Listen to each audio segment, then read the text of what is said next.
तो देते हैं बोर बेटा नहीं दे पाए तो देते हैं आप 6 साल में नहीं दे पाए।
इसमें हमारे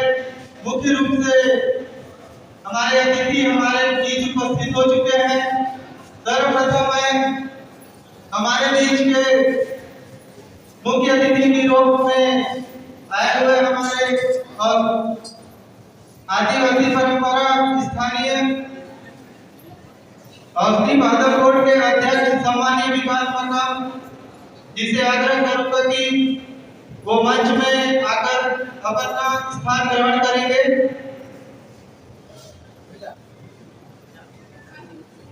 हमारे बीच में हमारे भारतीय जनता पार्टी के जिला अध्यक्ष सम्मानीय भारत सिंह सिसोदिया जी उपस्थित हुए हैं। मैं चाहूंगा कि आप सभी ताली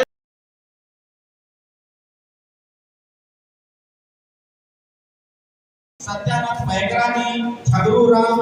श्रीमती विनीता भगत जी, श्रीमती रुमा भगत जी, आपसे भी निवेदन है कि आप भी आए और विकास भैया सत्यनारायण भैया जी का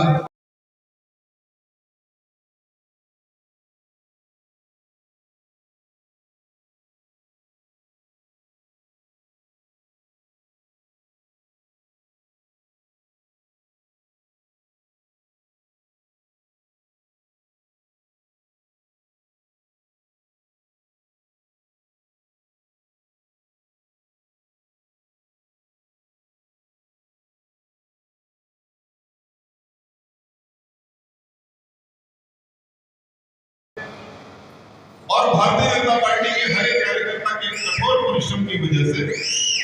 भारतीय जनता पार्टी ने अपना परचम पूरे छत्तीसगढ़ में फहराया और एक नहीं दो नहीं पूरे 14 की 14 सीट भारतीय जनता पार्टी के पक्ष में चली गई और पूरे संभाग में जहां हम 0-14 थे वहां हम 14-0 हो गए। हमारी यात्रा यहीं पर नहीं रुकती है। हम लोकसभा में भी इसी तरीके से जीते, हम विधानसभा में भी जीते, हम जिला पंचायत के चुनाव में भी जीते, हम नगर निगमों में जीते, नगर पंचायतों में जीते और जिस तरीके के जो सीट जीत का सिलसिला सरगुजा संभाग में शुरू किया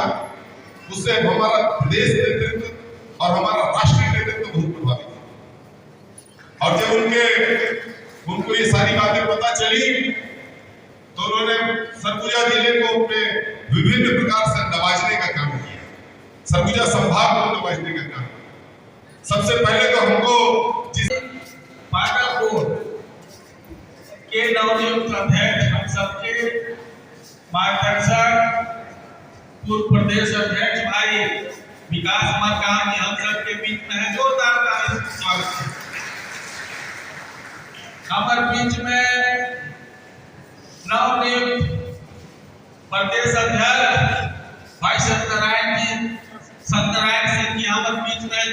ताली से स्वागत करें। हमारे लोकप्रिय जिला अध्यक्ष भाई भारत सिंह सिसोदिया जी, हम सबके प्रिय नेता हरपाल सिंह भावरा जी, अनुसूचित जनजाति मोर्चा के उपाध्यक्ष आदरणीय एमडी ठाकुर जी, आदरणीय देवेंद्र प्रहलाद जी, जनता पार्टी जिंदाबाद, जनजाति मोर्चा जिंदाबाद, जनजाति मोर्चा जिंदाबाद। आज अंबिकापुर की इस पावन धरा में भारतीय जनता पार्टी अनुसूचित जनजाति मोर्चा के करती है और कांग्रेस को केवल बात करती है, बात के अलावा उनका कोई काम नहीं है। आप लोग सीना चौड़ा करके कांग्रेसियों को कह सकते हैं कि आप बताओ आदिवासियों के लिए आपने क्या काम किया, कितने आदिवासियों को आपने मुख्यमंत्री बनाया, किस आदिवासी को आपने राष्ट्रपति बनाया। आप डंडे की चोट पर कह बात कर सकते हैं। मैं आपको ये भी कहना चाहूंगा कि मोदी जी की भी जो योजनाएं हैं, उन योजनाओं का अधिकतम लाभ हम आदिवासी वर्ग को होता है। उनकी ये सोच है कि जिनको कोई पूछता नहीं था, उनको पूछने का काम आदरणीय नरेंद्र मोदी जी करते हैं। जो हमारे पीवीटीज हैं, अति पिछड़ी जनजाति, इन अति पिछड़ी जनजाति समूहों को आजादी के बाद से लेकर आज तक किसी सरकार ने नहीं पूछा, लेकिन ये भारतीय जनता पार्टी की सरकार है, हमारे नरेंद्र मोदी जी की सरकार है,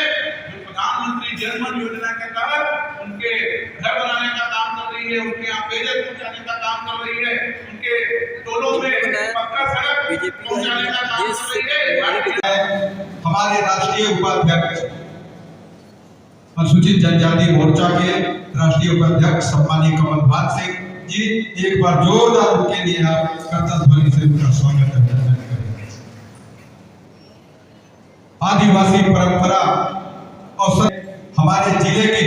अध्यक्ष भाई भारत सिंह सिसोदिया जी भी हैं, जोरदार करतल ध्वनि से उनका स्वागत करें। हमारे सहयोगी 5 साल हम